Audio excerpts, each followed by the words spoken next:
Kisah teladan Islami dikenal sebagai peniru dan sangat mirip dengan Nabi Muhammad SAW. Abdullah bin Umar. Assalamualaikum warahmatullahi wabarakatuh. Abdullah bin Umar atau Ibnu Umar meninggal dan keutamaannya sama seperti Umar. Umar hidup pada masa banyak orang yang sebanding dengan ia, sementara Ibnu Umar hidup pada masa yang tidak ada seorang pun yang sebanding dengan dia. Ibnu Umar adalah seorang pedagang sukses dan kaya raya, tetapi juga banyak berderma. Ia hidup sampai 60 tahun setelah wafatnya Rasulullah SAW. Ia kehilangan penglihatannya pada masa tuanya. Ia wafat dalam usia lebih dari 80 tahun dan merupakan salah satu sahabat yang paling akhir yang meninggal di kota Mekah. Saat Islam sedang berjaya, umat Islam begitu mudah mendapatkan harta dan jabatan, maka hal itu menjadi ujian bagi Abdullah. Ketika remaja, Abdullah pernah bermimpi di masa Rasulullah SAW. Saya bermimpi seolah-olah di tanganku ada selembar kain beludru. Tempat mana saja yang saya ingin di surga, maka beludru itu akan menerbangkanku ke sana. Hafsah saudaranya menceritakan mimpi tersebut kepada Rasulullah SAW. Sang Nabi berkata, Abdullah akan menjadi laki-laki yang paling utama masuk surga. Seandainya dia sering sholat malam dan banyak melakukannya, sejak saat itu hingga ujung usia, dia tak pernah meninggalkan qiyamul lail saat bermukim maupun menjadi musafir. Dia hidupkan malam dengan sholat, membaca Al-Quran, dan berzikir, menyebut Allah, hingga bercucuran air mata ketika mendengar ayat Al-Quran tentang peringatan. Menolak menjadi khalifah, kendati berulang kali mendapat tawaran berbagai kelompok politik untuk menjadi khalifah, ia menolaknya. Hasan radhiyallahu an meriwayatkan, tatkala Utsman bin Affan terbunuh, sekelompok umat Islam memaksanya menjadi khalifah. Mereka berteriak di depan rumah Ibnu Umar, Anda adalah seorang pemimpin, keluarlah agar kami minta orang-orang berbaiat kepada Anda. Namun Ibnu Umar menyahut, demi Allah, seandainya bisa, janganlah ada darah walau setetes pun tertumpah disebabkan aku.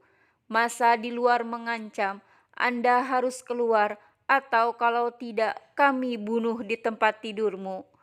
Diancam begitu, Ibnu Umar tak tergerak, masa pun bubar. Sampai suatu ketika datang lagi kesekian kali tawaran menjadi khalifah. Ibnu Umar mengajukan syarat, yakni asal ia dipilih oleh seluruh kaum muslimin tanpa paksaan. Jika baiat dipaksakan sebagai orang atas sebagian yang lainnya, di bawah ancaman pedang, ia akan menolak. Saat itu, sudah pasti syarat ini takkan terpenuhi. Mereka sudah terpecah menjadi beberapa kelompok, bahkan saling mengangkat senjata.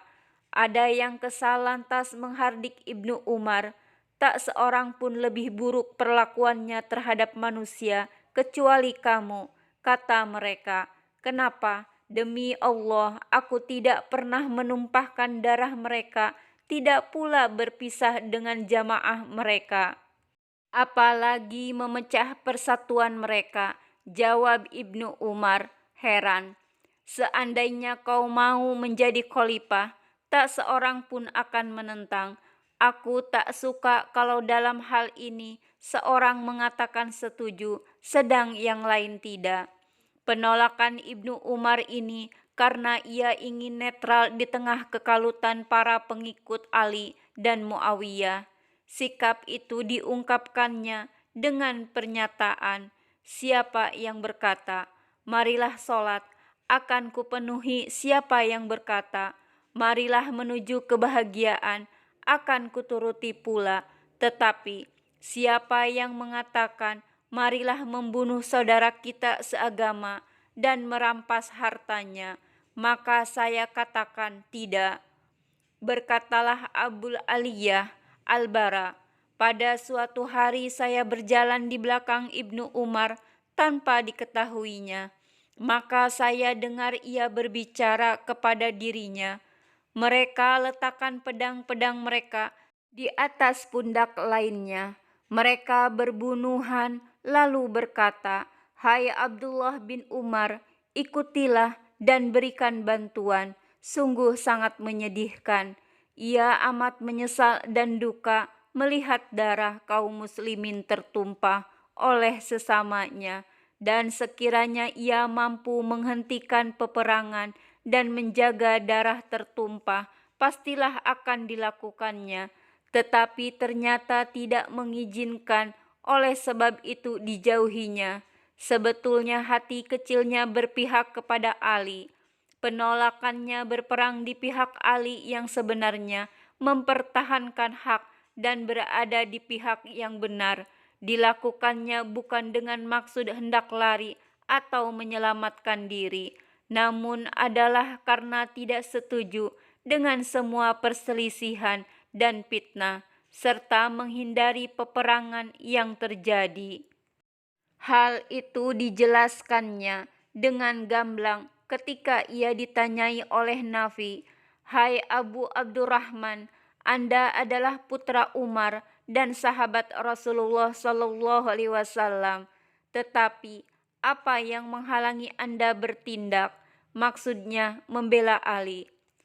Maka ujarnya, sebabnya ialah karena Allah Ta'ala telah mengharamkan atasku menumpahkan darah muslimin.